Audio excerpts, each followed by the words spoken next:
A paz do Senhor, meu querido irmão, minha querida irmã, seja muito bem-vindo ao nosso canal Escola Páginas da Graça. Estamos hoje aqui para mais uma escola dominical, para mais umas lições, mais uma lição da nossa escola dominical. Hoje nós vamos falar sobre a lição de número 3, o corpo e as consequências do pecado.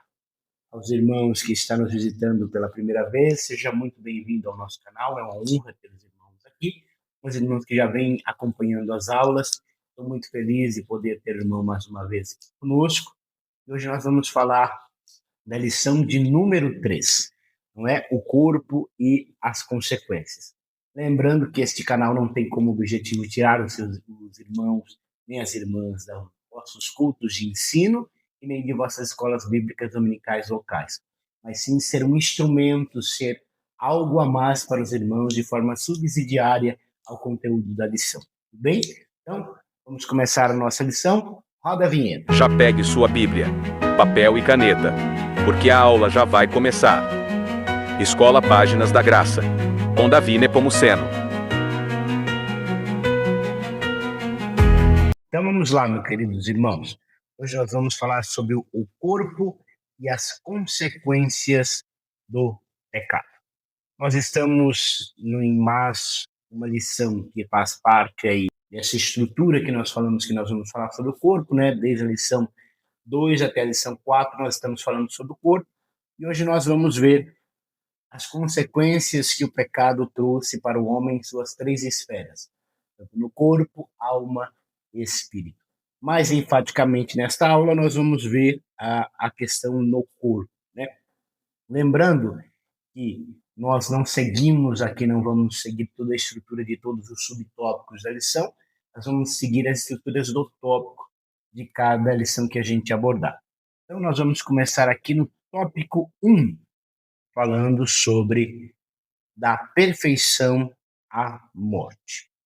Quando nós olhamos, irmãos, para a palavra de Deus, nós podemos observar que, e para a palavra de Deus e para as aulas que nós já temos aprendido, na aula anterior nós vimos que o corpo é uma obra maravilhosa das mãos do Senhor. O Senhor criou o corpo humano. Mas quando nós olhamos para a palavra de Deus em Gênesis capítulo 1, nós vamos perceber que além de ter criado o ser humano de forma maravilhosa, o Senhor criou também toda a natureza, todo o planeta, todo o mundo, todo o universo. O Senhor criou, né? Gênesis vai ali narrar que o Senhor criou aqui a terra, toda a criação da terra. Gênesis capítulo 1 vai fazer essa narrativa. Mas ao final de cada estrutura de criação que o Senhor faz, nós vamos ver algumas vezes a palavra, a expressão dizendo assim: e Deus viu que era bom. No versículo 10, no versículo 12, no versículo 18 e no versículo 25, nós vamos ver o Senhor colocando, de certa forma, um certificado de qualidade divina. E viu Deus que era bom. Mas quando nós vamos para o versículo 31, nós vamos ver que a expressão ela muda, né, passando e viu Deus que o que tinha feito, depois de tudo o que tinha feito, era muito bom. Essa expressão muito bom aqui, ela traz, muitos teólogos dizem que ela aparece só após a criação do homem, porque é após a criação do homem, que seria o regente, podemos falar assim, regente da terra em sentido natural, e mordomo da terra.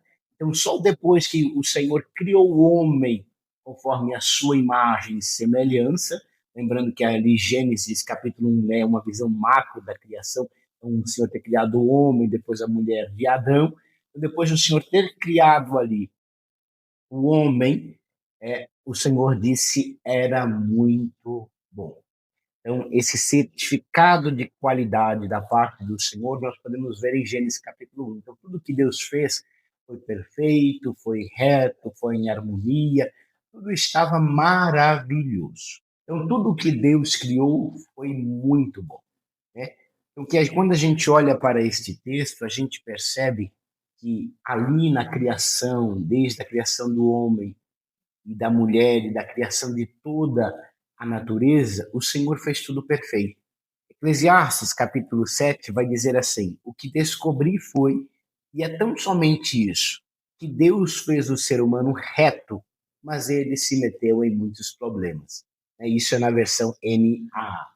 Então, quando nós olhamos aqui para esta informação, nós vimos que Deus fez o homem perfeito e a criação perfeita.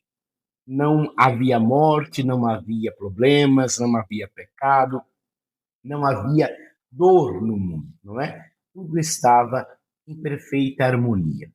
Mas, infelizmente, Adão e Eva pecaram, não dando ouvido à voz de Deus, e acabaram trazendo o vírus do pecado para a humanidade. E quando nós olhamos para isso, é importante nós entendermos aqui algumas definições de pecado. Como eu coloquei ali ao lado, no nosso livro de teologia, né, onde nós fizemos, que foi no CETADB, que é ali o Centro Educacional das Assembleias de Deus no Brasil, e na disciplina de hamartiologia, essa lição ela envolve essa disciplina. Né?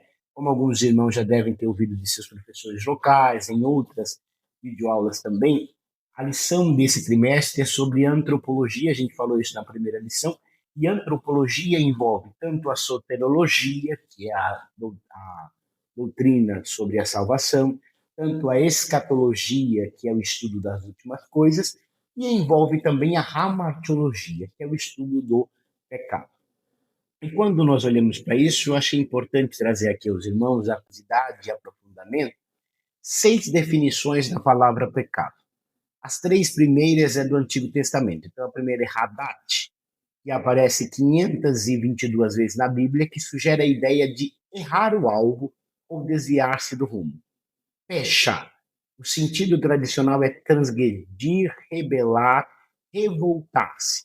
Mas a sua definição é melhor, é o ato de invadir, de ir além, de rebelar-se.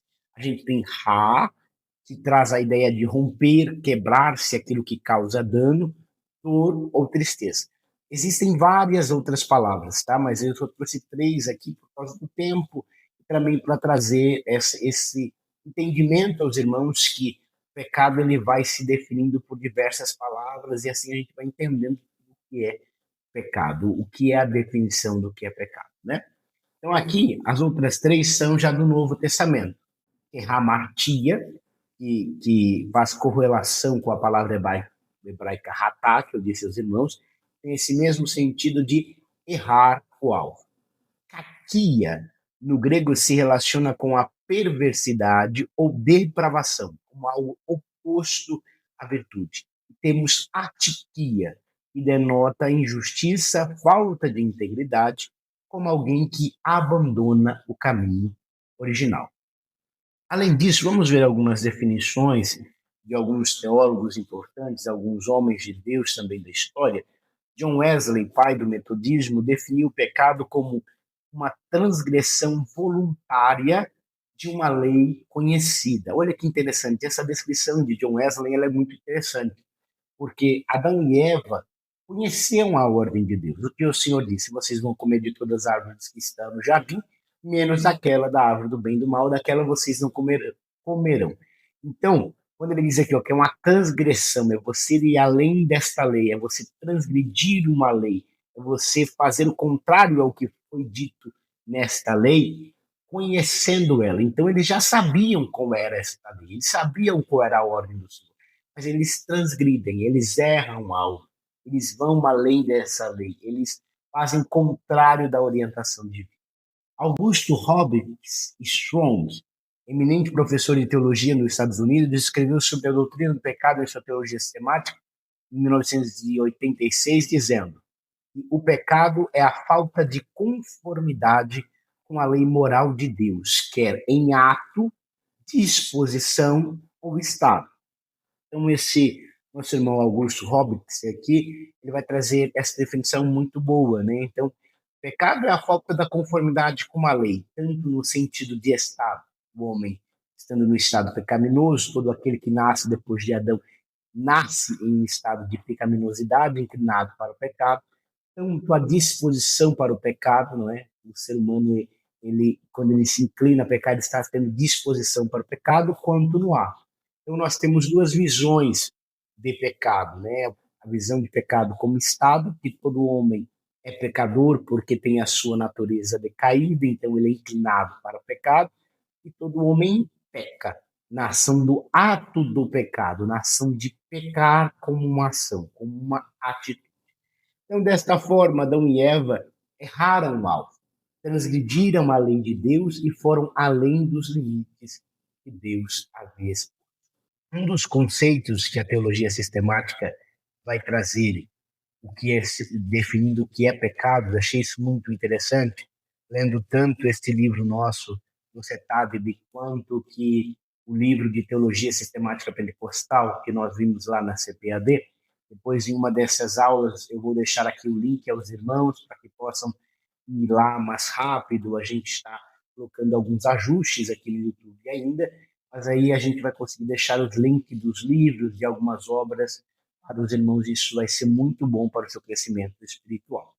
Então, há uma definição muito interessante, que o pecado é a escolha do homem pelo seu próprio eu, em detrimento de Deus. Adão e Eva escolhem o seu próprio eu e pecaram contra a verdade de Deus. Então, quando eu escolho, o pecado é eu escolher o meu próprio eu. Como assim, Davi? Quando eu peco, né, porque a gente sabe que, ainda que nós vivemos na presença do Senhor, o crente ele peca por acidente.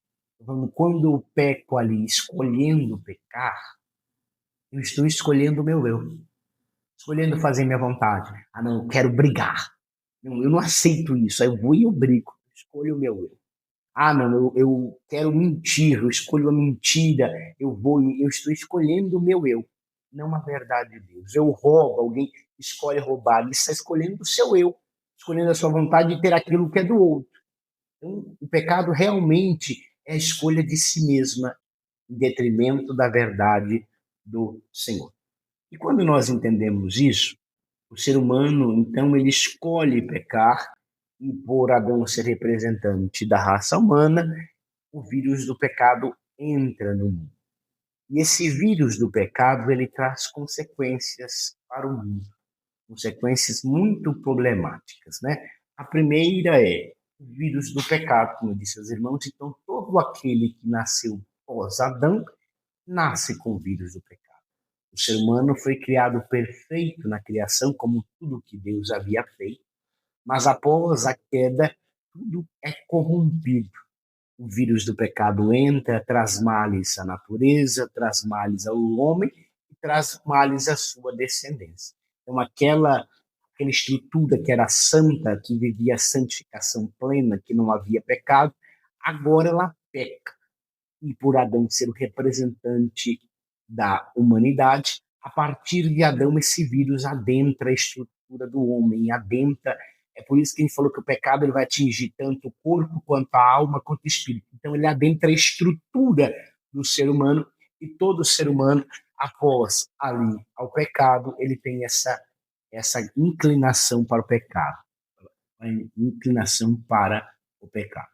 Então, nós podemos ver aqui que o pecado, então, ele entra no mundo, não é?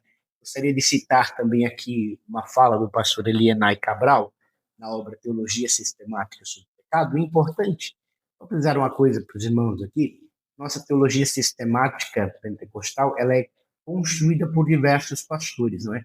Cada pastor ali vai construir uma disciplina da teologia sistemática. E essa de hamartiologia, quem escreveu este conteúdo foi o pastor Elienay Cabral. Então ele vai dizer assim sobre o pecado: não se trata de pecado apenas porque se praticou um ato pecaminoso. O pecado não consiste apenas em atos manifestos. O pecado não é somente aquilo que se pratica erradamente, mas é algo entranhado. Olha essa expressão, achei muito boa do pastor Elienay. Entranhado na natureza pecaminosa adquirida da raça humana. É o estado pecaminoso que origina hábitos pecaminosos, os quais se manifestam na vida cotidiana. Todas as tendências e propensões pecaminosas típicas da natureza corrompida de cada um de nós demonstra um estado pecaminoso do ser humano. A esse estado decaído, a Bíblia denomina carne, o qual precisa ser superado pela nova vida em Cristo, a vida regenerada pelo Espírito Santo. E, além do pecado corromper essa estrutura do ser humano, o que nós chamamos em teologia desta depravação total, além deste corrompimento ao ser humano, ela traz consequências. E nós vamos ler dois textos aqui para entender essa consequência. Então, Gênesis capítulo 3, versículo 14 ao 19, acompanhe aí, viu, na sua casa, não somente me escute, mas dê uma pausa no vídeo agora, pause um pouquinho, pegue a sua Bíblia, o seu smartphone, seu tablet, seu iPad, seu iPhone, e vamos ler junto o texto, para que você possa melhor frisar este texto na sua cabeça, na sua memória, no seu espírito aí, e isso trazer bons frutos para você. Tá bom? Então, olha o que o texto diz. Abra aí sua Bíblia em Gênesis, capítulo 3, versículo 14 ao 19. Da onde, irmão Davi? Gênesis, capítulo 3, versículo 14 ao 19. Se você estivesse na minha sala de aula, possivelmente você seria um aluno que faria essa leitura, porque eu não costumo fazer as leituras porque eu gosto da participação. Melhor coisa de escola bíblica é se ouvir esse barulhinho, sabe? Esse barulhinho de Bíblia aqui, ó. O barulhinho aqui é maravilhoso. Eu leio aqui, já no computador com os irmãos, por causa do tempo, por causa que a gente possa aproveitar o máximo do tempo da aula e aqui a gente crescer em graça, em conhecimento. Mas olha o que o texto diz. Então o Senhor Deus disse à serpente: por causa do que você fez, você é maldita entre todos os animais domésticos e entre todos os animais selvagens. Você rastejará sobre seu ventre e comerá pó todos os dias da sua vida. Porém, inimizade entre você e a mulher, entre a sua descendência e o descendente dela. Este lhe ferirá a cabeça e você lhe ferirá o calcanhar. E a mulher, ele disse: aumentarei em muito os seus sofrimentos na gravidez. Com dor você dará à luz a filhos. O seu desejo será para seu marido e ele a governará. E Adão disse: por ter dado ouvidos à voz da sua mulher e comido da árvore que eu havia ordenado que não comesse, maldita é a terra por sua causa. Em fadiga você obterá dela o sustento durante os dias de sua vida. Ela produzirá também espinhos e ervas daninhas, e você comerá a erva do campo. No suor do seu rosto você comerá o seu pão, até que volte à terra, pois dela você foi tomado, porque você é pó, e ao pó voltará. Então vamos ler também outro texto, em Romanos capítulo 8, versículo 22, que diz assim: porque sabemos que toda a criação, a um só tempo, geme e suporta todas as angústias até agora. Então, meus irmãos, o pecado, ele traz para a humanidade e para a natureza muitos males. Uma mulher passaria a ter sofrimento, um homem que outrora já trabalhava, mas agora o seu trabalho haveria acrescentado uma fadiga, algo doloroso, algo difícil, e é algo muito importante a gente olhar para isso, porque a gente consegue perceber isso até os dias de hoje. Mesmo as pessoas que não trabalham, às vezes, um trabalho braçal, acabam se esgotando, se cansam, chegam muito esgotadas. O trabalho, ele trouxe esta fadiga após, o trabalho, melhor dizendo, ele ficou com esta fadiga após o pecado, após a queda. Além de todos esses danos, entra a questão da morte, não é? O homem não foi feito para morrer, mas nós percebemos que após o pecado, há essa questão dessa privação da vida eterna. O homem foi criado para a vida eterna, mas após o pecado, foi dado como condenação à morte. Você voltará ao pó de onde tu viestes. E quando nós lemos lá Gênesis 3, versículo 22, nós vemos essa restrição à árvore da vida, né? O Senhor vai dizer assim: vamos tirar o ser humano, parafraseando o texto, vamos tirar o ser humano do jardim para que ele não tenha acesso à árvore da vida e ele coma e viva eternamente. Não. Como o homem estava corrompido, ele não podia, naquele momento, comer da árvore da vida. Então, ali entra-se a questão da morte. O homem originalmente não foi feito para morrer, mas por causa do pecado, a morte chega à humanidade. Então, quando nós olhamos para isso, além da morte, vem as doenças, os males, os agravos à natureza vieram após a queda. Mas, quando nós olhamos para isso, nós temos a esperança em Cristo Jesus.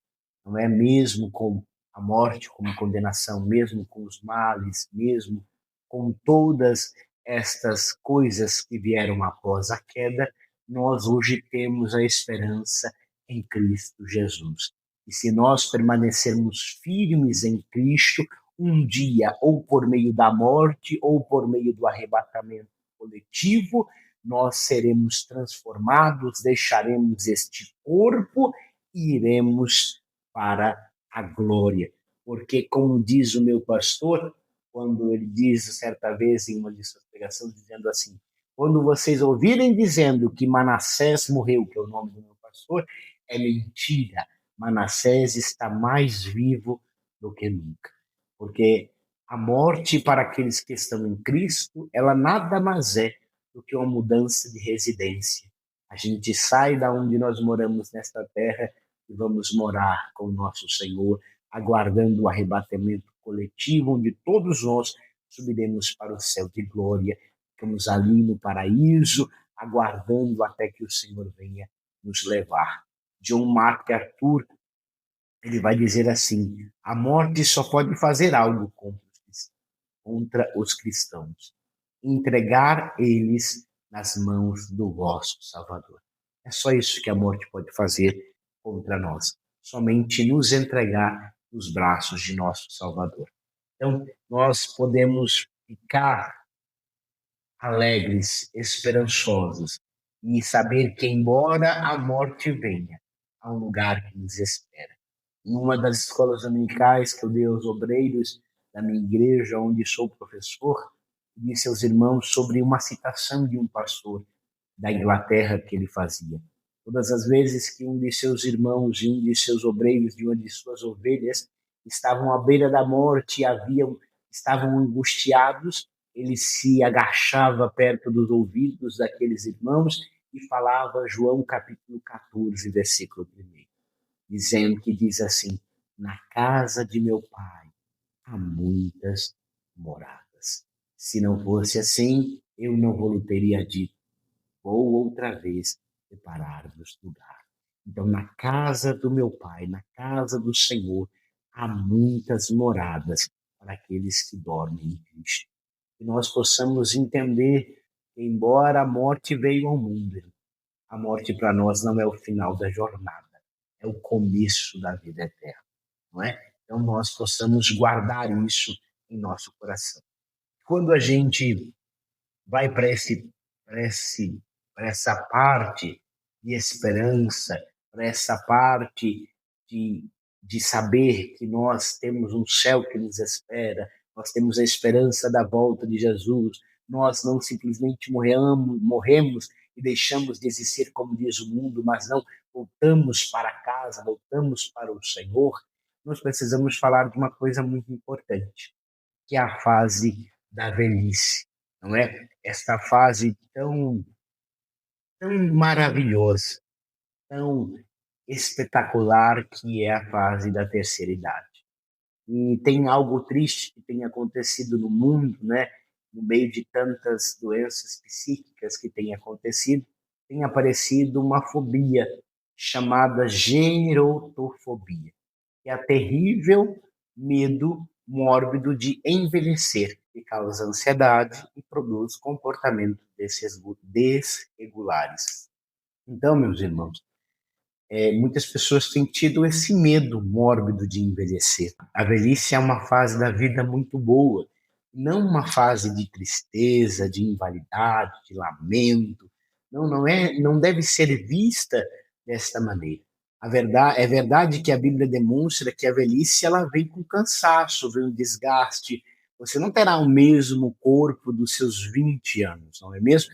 Mas não quer dizer que essa fase da vida é algo horrível, é algo ruim, é algo que não tem utilidade, que você é descartável. Não, não pense desta maneira de forma nenhuma, porque a palavra do Senhor vai nos demonstrar lá em Atos capítulo 2, versículo 17, que Pedro vai dizer assim: e acontecerá que nos últimos dias, diz Deus, que derramarei o meu espírito sobre toda a humanidade. Os filhos e as filhas de vocês profetizarão, os seus jovens terão visões e os seus velhos sonharão sonhos. Então, meus irmãos, fase da velhice é uma fase ainda de sonhos. Na velhice, você ainda pode receber direções de Deus.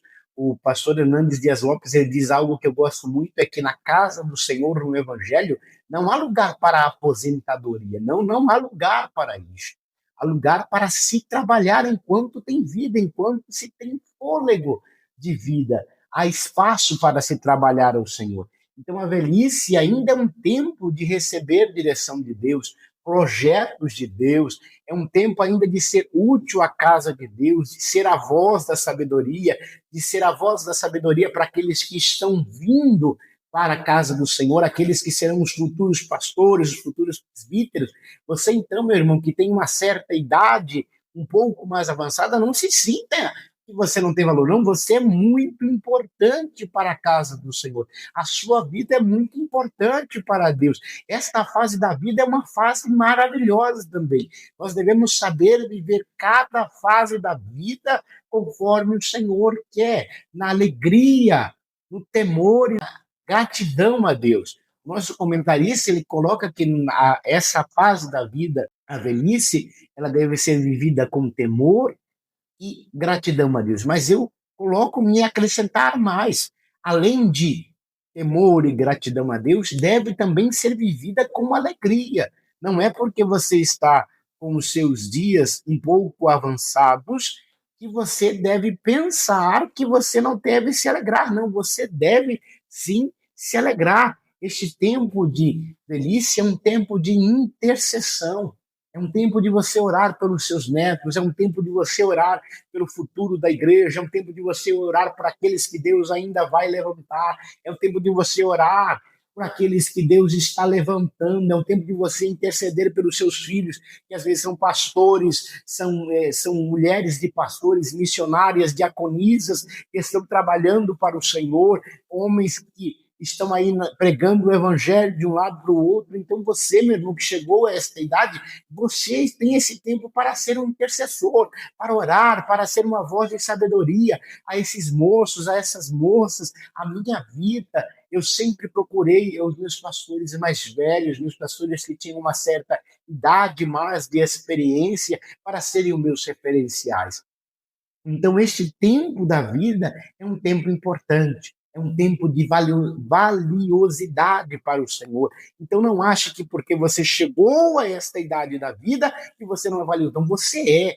Ore, use esse tempo para orar, use esse tempo para interceder, use esse tempo para ser aquele que vai ser a tocha acesa para acender outros corações. Então, entenda isso, meu irmão. Você é importante para o Senhor, mesmo nesta idade da velhice. Então, não enfrente esta idade da vida com tristeza, não, eu vou ficar só aqui na minha cama. Não, faça isso não, meu irmão. Vá fazer uma caminhada, vá orar, vá interceder, vai continuar estudando Paulo perto da sua proximidade da morte. Paulo pede livros, não é porque você está na sua idade avançada que você deve parar de ler, não. Leia, estude, deixe este psique em funcionamento para a glória do nome do Senhor. Então, este período é um período, sim, de gratidão, de alegria e de temor a Deus. E também não é um período de invalidez, não, meu. Nós estamos vendo aí quantos senhores de idade têm tido esta idade, esse período da vida tão bem, tão saudável, com energia, com disposição. Eu vou colocar aqui para passar 2 vídeos de pessoas em uma certa idade que têm escolhido não ficar sedentárias, nem escolhido ficar paradas. Olha o vídeo. de estar cansada e ainda assim não desistir. Olá, bom dia pessoal, olha no parque, concluindo a minha meta de 1.633 dias consecutivos correndo. E aí, vocês querem uma dica? Nada floresce o tempo todo, mas tudo que continua vivo floresce de novo. Você também anda cansado o tempo todo? Acorda sem vontade, faz tudo no automático e vive sonhando com o momento de poder descansar de verdade. A gente cuida do trabalho, da casa, da família e quando vê, esqueceu de cuidar da gente. Eu mesma, durante muito tempo, achava que o meu corpo só precisava de descanso. Mas quando o descanso vinha, o cansaço continuava. Cheguei até a viajar para descansar, mas continuava cansada. Até que um dia eu percebi que o problema era a falta de força. O nosso corpo vai ficando fraco, a mente vai ficando pesada, tudo começa a ficar mais difícil. A gente se acostuma com a exaustão e começa a achar que é normal viver assim, mas não é. Não é normal viver sem energia, sem ânimo e sem brilho nos olhos. Foi quando eu comecei a caminhar devagar, do meu jeitinho mesmo, e tudo começou a mudar. No começo doía tudo, mas eu continuei. E aos poucos meu corpo ficou mais forte e a minha cabeça mais leve. Hoje eu entendo que descansar é bom, mas se fortalecer é essencial, porque o descanso não resolve o problema de quem tá fraco, resolve o problema de quem tá vivo, cheio de energia e precisa apenas recarregar. Então, antes de pensar que precisa parar, tenta se fortalecer. Cuide de você, nem que seja por poucos minutos por dia, porque quando o corpo ganha força, a vida ganha cor. E o que antes parecia peso, vira impulso para seguir em frente. Vai pra cima, menina! Eu estava quase pré-diabética, ele falou, e as taxas não estavam boas, e que eu tinha que mudar a alimentação e procurar um exercício físico para fazer. Opa! Né? Quantos anos a senhora tinha aí? Eu tinha 53 anos. Foi quando a senhora conheceu a academia? Foi quando eu conheci a academia. Antes só ouvia falar, né? Eu tinha assim, a academia para mim é sinal de moças e rapazes. Tipo, vivia assim, né? Silvia, assim, tudo, o corpão bonito, né? Eu disse, meu Deus, o que é que eu vou fazer em uma academia? Né? Mas a minha filha, a Gesana, ela tinha conhecido um funcional e disse, mãe, a senhora vai gostar. Eu disse, eu não vou. O que é que eu vou fazer numa academia? Mãe, vamos, a senhora vai gostar, vai gostar. De tanto ela pedir, vamos fazer um experimental. Eu fui. Gente, pra minha surpresa, foi amor à primeira vista. Quando eu saí do salão... Ai, que delícia! Mandei logo ela fazer minha matrícula. Que e continuei. delícia. Então, os irmãos viram aí essas duas senhoras, uma correndo, outra fazendo exercícios ali. Então, não enfrente esta fase da vida só deitado no seu sofá, não. Não enfrente esta fase da vida em inatividade. Não esteja ativo até o dia que o Senhor o recolha para si. Nós ouvimos recentemente um testemunho de um irmão dizendo que o irmão estava perfeito, com saúde perfeita, colesterol perfeito, diabetes perfeito, tudo bonitinho.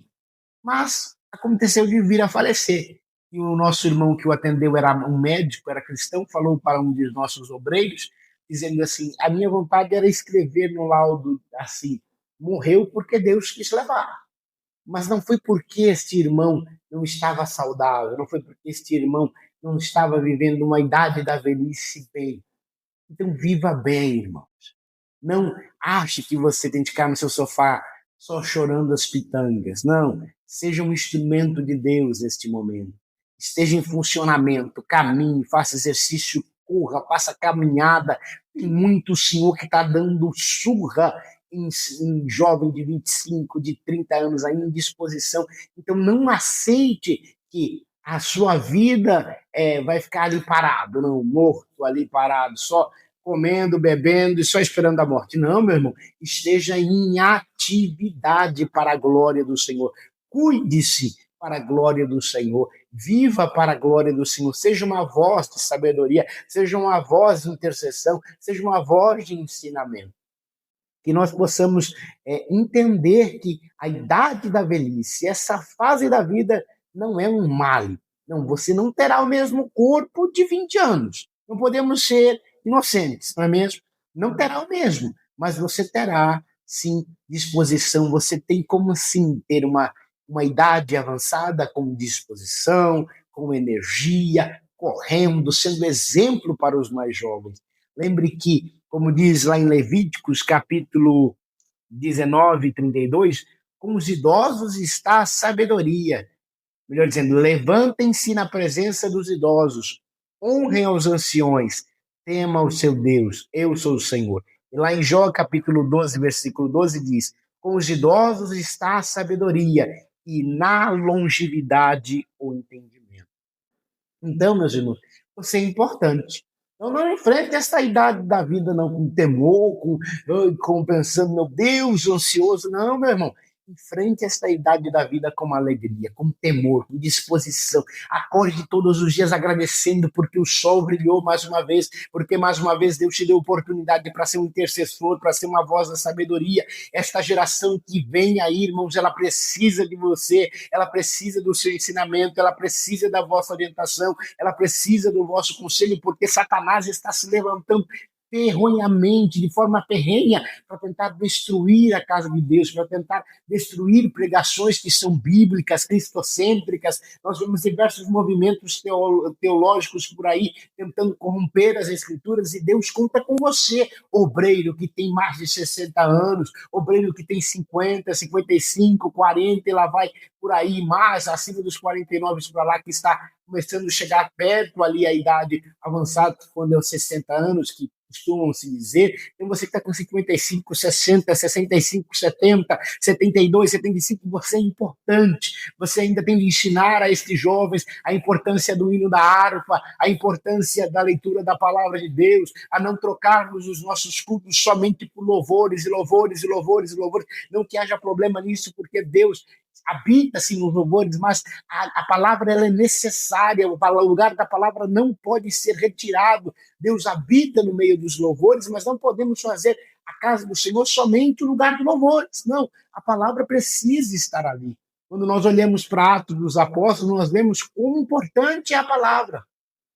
Porque os apóstolos olham ali para a igreja e dizem, olha, nós vamos levantar diáconos aqui porque nós não podemos deixar o ministério da oração e o ministério da palavra. Então a palavra é muito essencial, e quem vai deixar este legado, ser o instrumento para esta permanência, é você, meu irmão, que está nesta idade um pouco mais experiente. Posso dizer isso com clareza de causa, não que eu tenha esta idade, mas o meu pastor ele tem uma idade de 70 anos. E é um homem de Deus ativo, corre mais de 20 quilômetros por dia, está ali nos incendiando, falando a palavra de Deus, nos incentivando a buscar ao Senhor, a buscar o poder, a buscar a palavra, a buscar conhecer, a buscar estar em comunhão com o Espírito Santo. Então, sua vida, nesta fase da vida, ela também é importante. Então, assim nós vamos para o segundo tópico, né? Após entendermos que Deus criou tudo perfeito, mas o pecado entrou no mundo e trouxe males tanto para a natureza humana, trazendo o vírus do pecado para a composição humana, quanto trazendo consequências ao corpo, como dor, como fadiga, como doenças, como desregulação da natureza em si. Então, tudo isso o pecado traz, mas Deus criou tudo perfeito. Então, agora vamos para o segundo tópico, a responsabilidade humana, né? Que nós vamos falar agora. Então, após a gente entender todas as consequências que o pecado trouxe à humanidade, a gente precisa frisar algo aqui, que embora a natureza do homem foi corrompida, ele já não é mais um ser perfeito, tendo agora o vírus do pecado. O homem, ele morreu espiritualmente quando ele pecou, né? E esta morte é manifesta pelo medo ali do primeiro casal e a vergonha que eles têm do Senhor, eles se escondem de Deus, porque em Gênesis capítulo 2, versículo 17 diz, porque no dia em que dela comeres, certamente morrerás.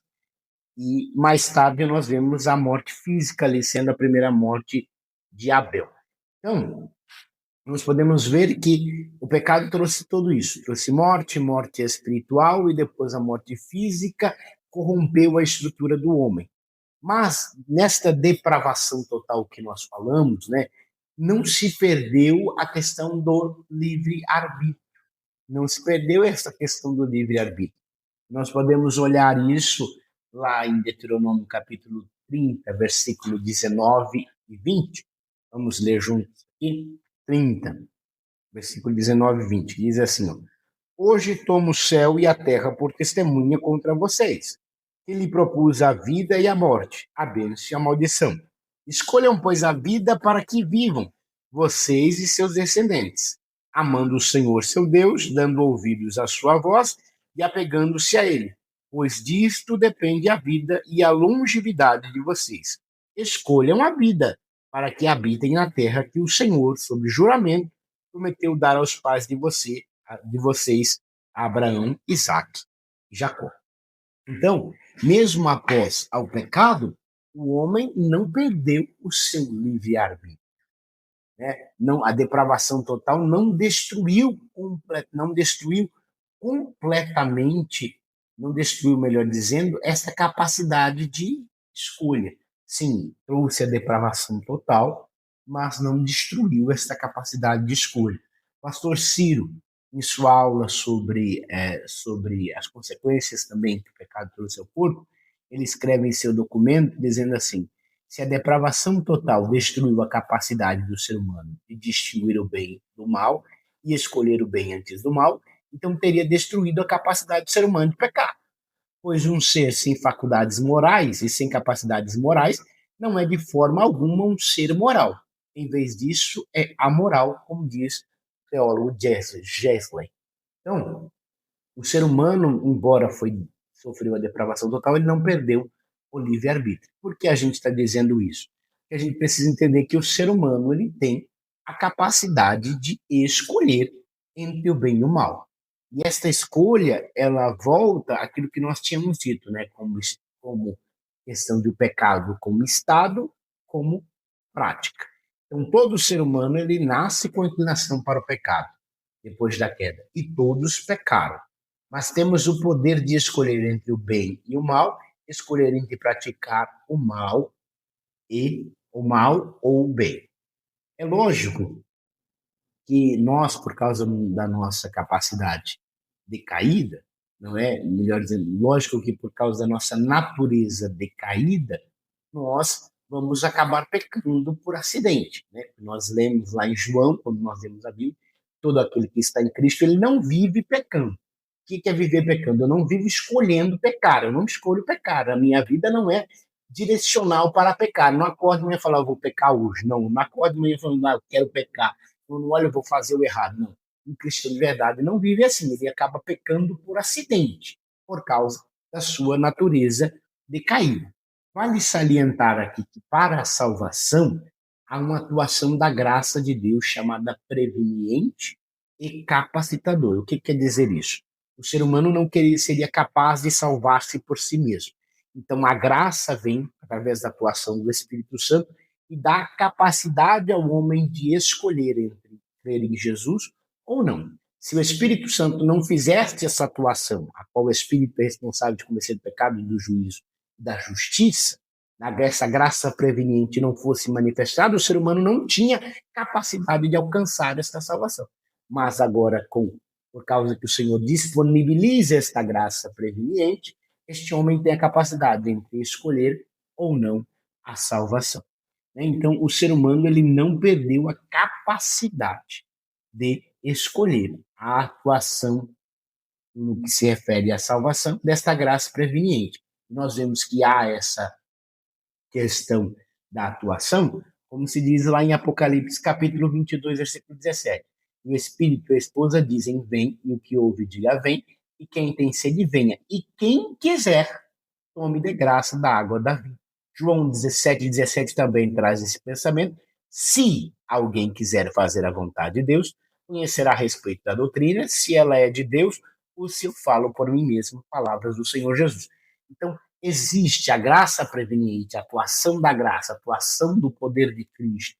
Ali permite a pessoa escolher entre Jesus Cristo ou não. E o ser humano, então, ele não perdeu, mesmo após o pecado, esta ação de, podemos dizer, esta ação de escolher entre fazer o bem e o mal. E isso é muito importante, porque a gente precisa entender isso. O ser humano, ele é responsável pelas suas atitudes. E quando a gente fala isso, a gente entra também um pouquinho nos males do mundo, porque tem muitos males que são, sim, consequências do pecado. Mas esses males, eles foram, podemos dizer assim, tonalizados, foram aumentados devido a escolhas do ser humano.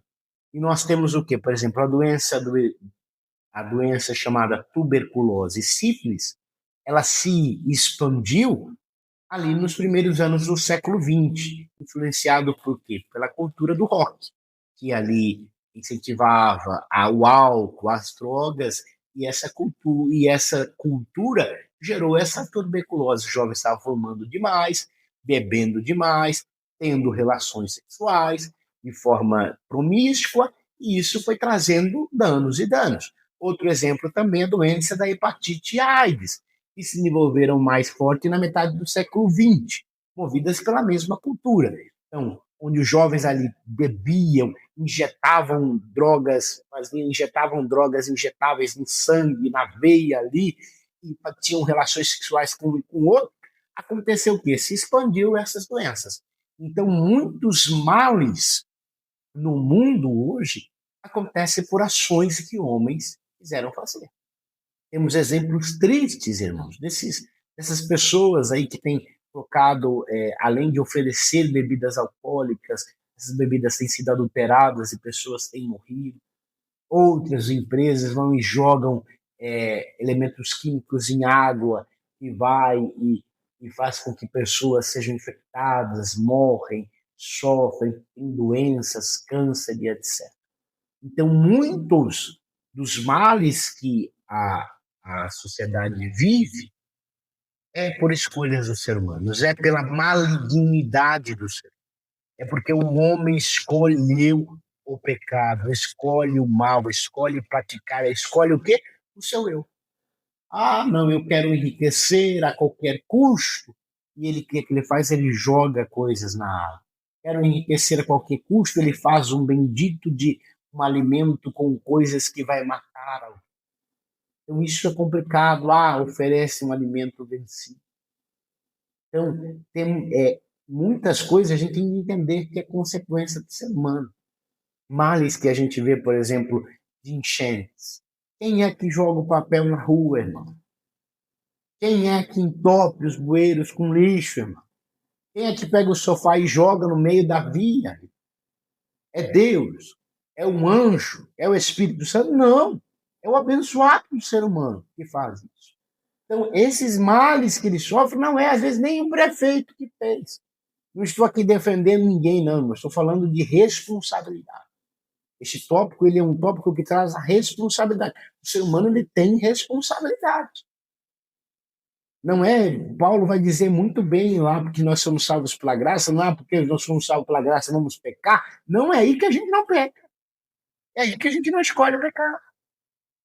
Então, o ser humano sofre muitas coisas por causa das suas escolhas. Jeremias vai dizer, do que se queixa o homem? Seus próprios pecados. Muitas coisas que o homem sofre é consequência de seus próprios pecados. Escolheu fazer, escolheu aquilo outro. É por isso que vem assim, muitas vezes, as queixas. E a gente precisa lembrar algo muito importante, que nós temos a escolha de decidir o que plantamos, não é? Mas nós não temos como escolher as consequências. Nós não temos como escolher a colheita. O que você planta, meu filho, você vai colher. Tomemos cuidado com isso. Se eu plantar limão, eu não vou colher manga. Eu vou colher limão. Mas eu não quero colher limão. Você vai colher limão. Tomemos cuidado com o que estamos escolhendo. Existe uma coisa muito triste, irmãos, e eu falo algo desde muito tempo que eu já venho dando escolas bíblicas dominicais, já vai fazer mais ou menos uns 6, 7 anos que estamos nesse ministério, pela graça de Deus. E eu sempre disse muito aos jovens, eu comecei dando aula aos jovens, e eu dizia a eles assim, tomem cuidado com você, o que vocês plantam. porque muitos pecados eles terão sim o perdão de Deus, mas haverá consequências irreparáveis, consequências que você terá de sofrer. É um exemplo disso? Alguém que um dia escolheu ser bandido e se converter a Jesus. Ele vai ter de ser preso, vai ter de pagar a justiça na terra. Ah, ele matou alguém. E ali, quando matou, depois se converteu, vai ter de ser preso. Vai ter de sofrer a prisão, vai ter de sofrer essa consequência. Então tomemos cuidado, porque não é porque temos a inclinação do pecado que perdemos o livre-arbítrio. Sim, a gente vai pecar porque a gente não é perfeito, mas a gente vai ter a capacidade de escolher pecar ou não. Os pecados de nossa vida serão por acidentes. Ixi, pensei algo que não deveria pensar. Foi muito rápido, pequei. Mas tem palavras que eu vou escolher se eu falo não. Subiu aqui, opa, desceu de volta para o pé. Eu escolho, não é? Então nós temos de tomar cuidado com isso, irmãos. O ser humano ele é responsável pelas suas escolhas. Ah, e na salvação? Sim, na salvação também. Nós cremos assim, vemos que a palavra do Senhor também demonstra isso. A graça do Senhor ela não é irresistível.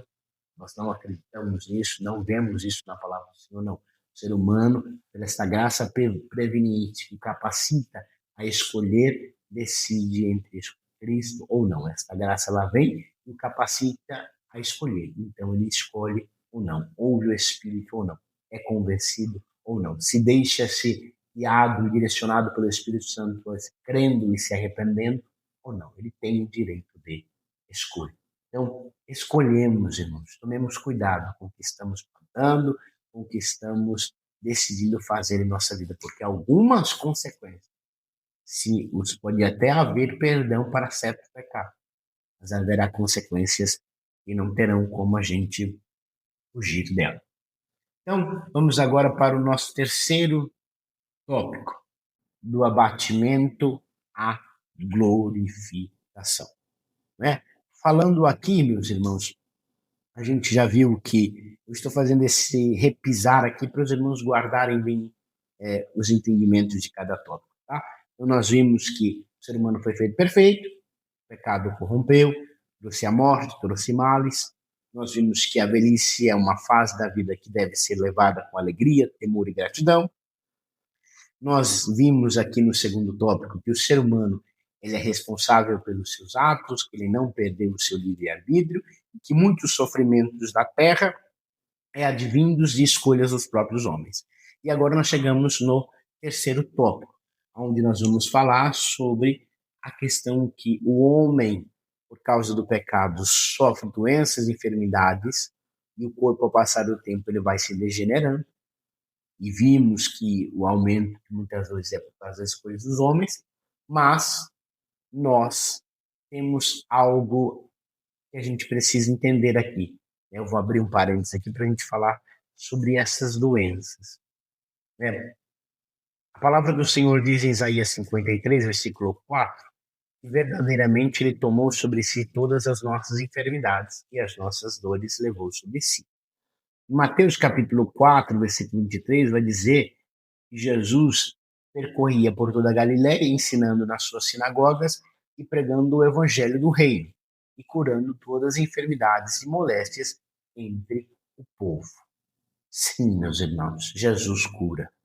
Sim, ele curou no passado, continua curando. Mas há momentos que o Senhor, sendo soberano, decide não curar através da oração. Mas ele nos deixa outros meios, que são medicamentos e a medicina. Por que você está falando isso, irmão Davi? Nós precisamos entender que Deus cura através dos meios, apesar dos meios e sem os meios. Mas ele cura também através dos meios. A medicina ela foi dada pelo Senhor. E mesmo através dos medicamentos, também é uma ação de Deus. Como assim, irmão Davi? O medicamento ele só faz efeito porque um dia Deus criou um homem, criou o corpo do homem com capacidade para receber este medicamento e esse medicamento fazer efeito dentro do corpo. Colocou capacidade nas células do homem após receber esse medicamento, de trabalhar ali, se regenerar ou eliminar, ter mais força para eliminar ali o vírus, ou se regenerar quando é um ferimento, ou o organismo receber esse medicamento e ele atuar dentro de todo o sistema do ser humano. Isso foi porque Deus criou o corpo humano com essas possibilidades. Então, até os medicamentos são operar de Deus ali no ser humano, né? Então, a gente precisa entender isso, viu, irmãos? Não se abstenha. Não se abstenha do médico. Não se abstenha, não, eu sou um super crente, eu não piso médico. Não faça isso. É claro que a gente tem que tomar cuidado. Como assim, Davi? Nós temos vivido uma geração que qualquer coisa vai para o médico. Não estou dizendo para não ir para o médico, pelo amor de Deus, vá para o médico. Estou dizendo que nós estamos perdendo o hábito, às vezes, da oração. Antigamente nós orávamos mais. Minha esposa está doente, estende a sua mão, ore por ela. Não passou, meu amor, vou levar então ela ao médico. Está muito estranho que eu orei, não fiz ali, é melhor levar para o médico, então leve para o médico. Mas ore. Mesmo no caminho do médico, ore, porque até no caminho do médico Jesus pode curar. Você volta para casa. Mas use o médico. Não seja esses irmãos que falam assim, não, eu não vou tomar o medicamento da pressão. Não faça isso não, meu irmão. Vai passar mal, vai desmaiar, e não é culpa do Senhor, é sua imprudência. Então, que nós possamos entender que o Senhor cura e trabalha através dos meios. E falando agora mais sobre a ênfase deste tópico, embora nós tenhamos este corpo abatido, um dia este corpo será glorificado. Um dia este corpo será transformado como é o nosso Senhor Jesus.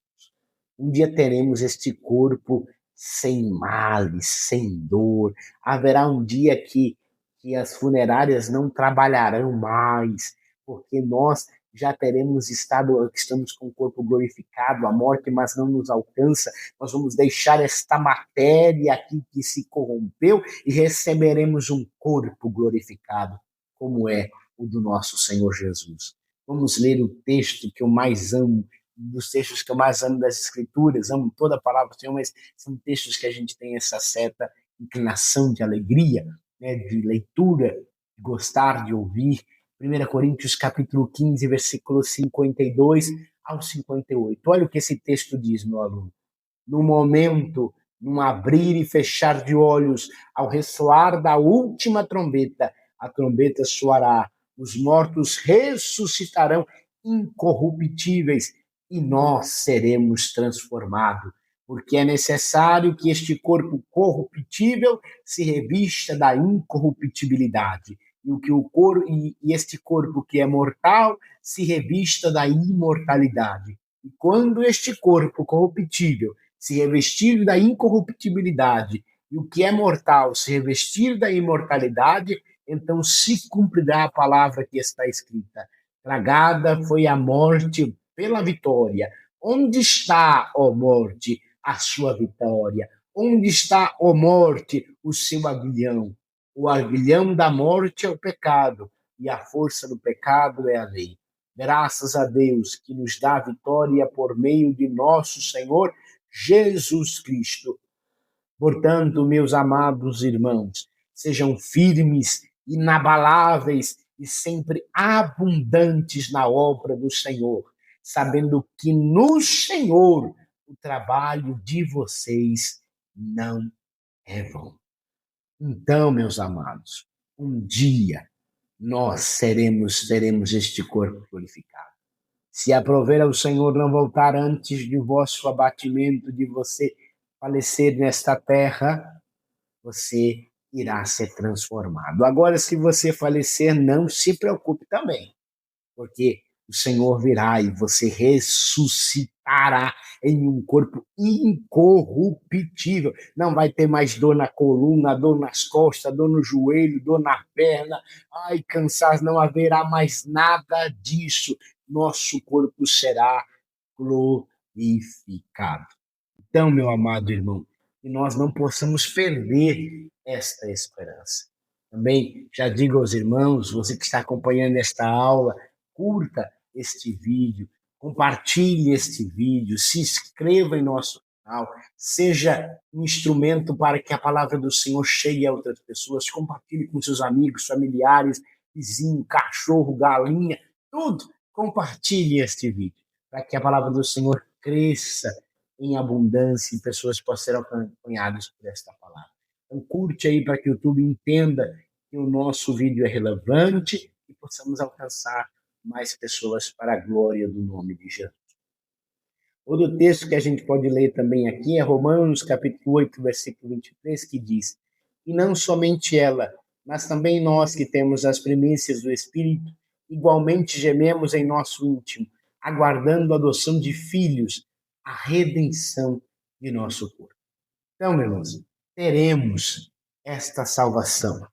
Esse dia vai chegar e nós deixaremos este corpo que se corrompe, este corpo que sofre, deixaremos estas enfermidades e teremos um corpo transformado.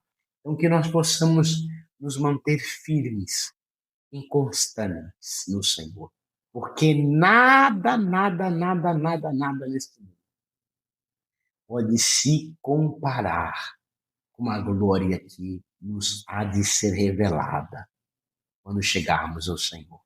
Romanos vai dizer que a presente tribulação não pode se comparar com a glória que nos espera. Então, meus irmãos, as presentes enfermidades, as presentes dores, as presentes perdas não se podem comparar com a glória que há de ser revelada quando chegarmos lá.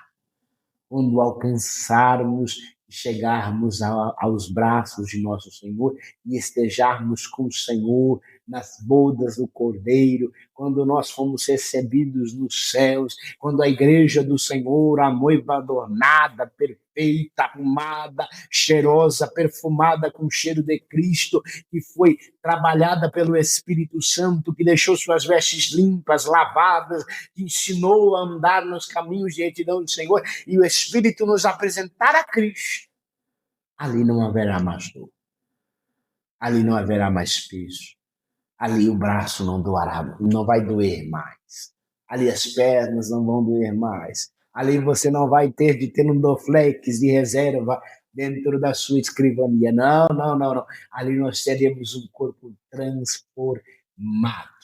Então, meus irmãos, assim nós partimos para a conclusão, dizendo que hoje nós aprendemos que o pecado atingiu toda a esfera humana, que o homem foi criado perfeito, mas o vírus do pecado atrapalhou, corrompeu o pecado, o vírus do pecado corrompeu o ser humano, trouxe grandes males, mas que o ser humano é responsável por suas escolhas, que a velhice é uma boa fase da vida e deve ser vivida com alegria, temor e gratidão, e que nós não podemos perder a esperança da glória, de ser transformados para um corpo glorioso e perfeito, como é o nosso Senhor. Vamos orar neste momento?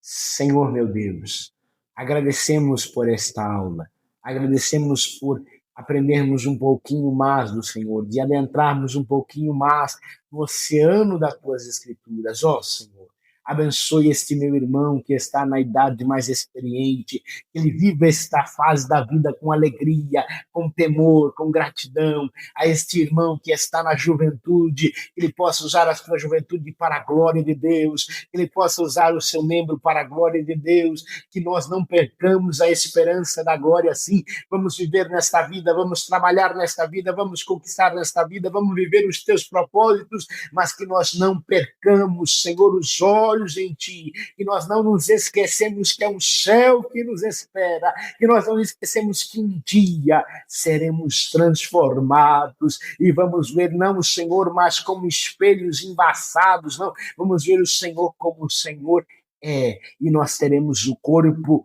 glorioso como o nosso Senhor Jesus, teremos um corpo glorificado. Permanece conosco, Senhor, não nos abandone e abençoe todos os meus alunos, todos os teus servos, tuas servas, amigos, visitantes deste canal, que a bênção do Senhor alcance sua casa, sua vida e toda a sua trajetória até que o Senhor venha. É isso que eu te peço, em nome de Jesus. Amém e amém. Muito obrigado por mais uma vez você estar aqui comigo. Espero que esta aula tenha sido uma bênção na sua vida e que você seja um canal de Deus para compartilhá-la e você deixe a Deus usar esse seu dedo agora para curtir este vídeo e para a glória do Senhor nós vamos crescendo, aprendendo um pouquinho, cada vez mais, um pouquinho hoje, um pouquinho amanhã da manhã e a gente vai crescendo na palavra do Senhor. Muito obrigado pela sua companhia nesta aula de hoje. Deus te abençoe, em nome de Jesus. Amém.